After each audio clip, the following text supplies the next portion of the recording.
दोस्तों, भारतीय राजनीति में कभी-कभी एक ऐसा पल आता है जब एक बयान केवल शब्द नहीं रह जाता, बल्कि पूरे देश की नब्ज को झकझोर देता है। हाल ही में बिहार की जमीन से ऐसा ही धमाका हुआ। राहुल गांधी ने भीड़ के सामने ऐलान किया, एटम बॉम्ब फोड़ चुके हैं, अब हाइड्रोजन बॉम्ब फोड़ने वाले हैं। बीजेपी वालों, तैयार रहो। ये वाक्य गूंजते ही मैदान में एक पल के लिए खामोशी छा गई। मानो हर कोई सोच रहा हो, आखिर राहुल गांधी किस ओर इशारा कर रहे हैं।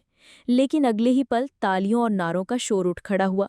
भीड़ पागलपन की हद तक जोश में थी और इसी क्षण से देश की राजनीति में एक नया सस्पेंस जन्म ले चुका था। राहुल गांधी का सीधा निशाना बीजेपी पर था। उनका कहना था कि बीजेपी चुनावी जीत के लिए जनता के वोट चुराती है, लोकतंत्र को खोखला कर रही है और अब उनके पास ऐसे सबूत हैं जो प्रधानमंत्री नरेंद्र मोदी और पूरी बीजेपी को जनता के सामने बेनकाब कर देंगे।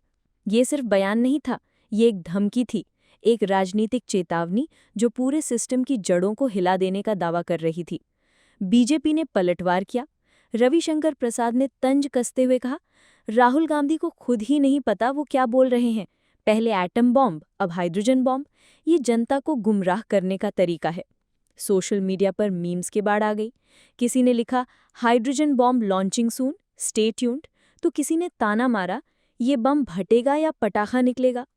लेकिन दोस्तों, राजनीति में हर मजाक, हर तंज अपने आप में ताकत रखता है।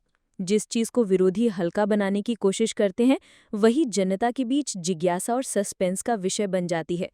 यही राहुल गांधी का खेल था। टीवी डिबेट्स में बहस शुरू हो गई। एंकर सवाल पूछ रहे थे, आखिर ये हाइड्रोजन बॉम्ब है क्या?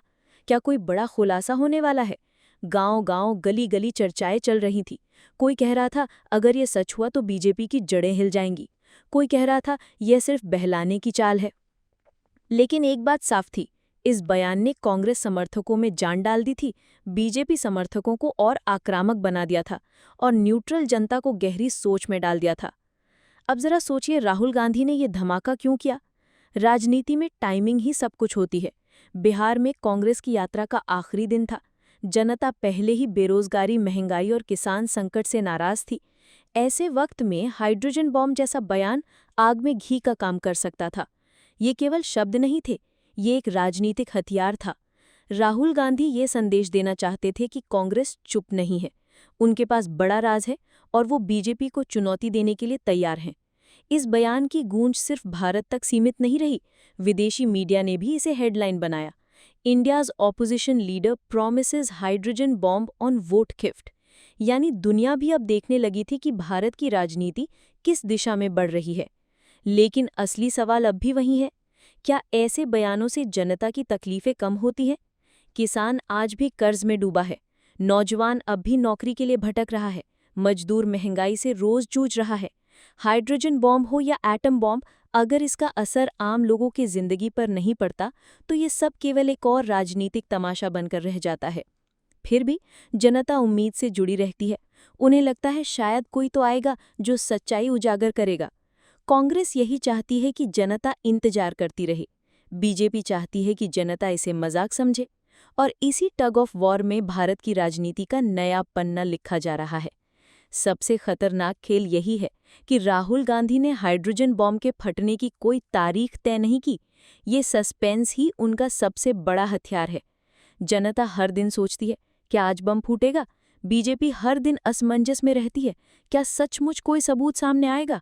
और यहीं से राजनीति का असली धमाका शुरू हो चुका है।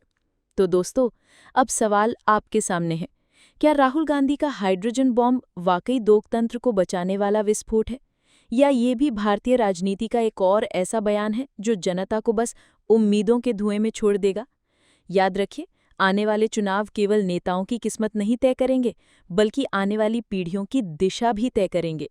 अगर आपको ये कहानी रोचक और सोचने पर मजबूर करने वाली लगी हो, तो इसे लाइक और शेयर करना मत भूलिए। और हाँ, चैनल को सब्सक्राइब ज़रूर कीजिए, क्योंकि असली सच्चाई अभी बाकी है।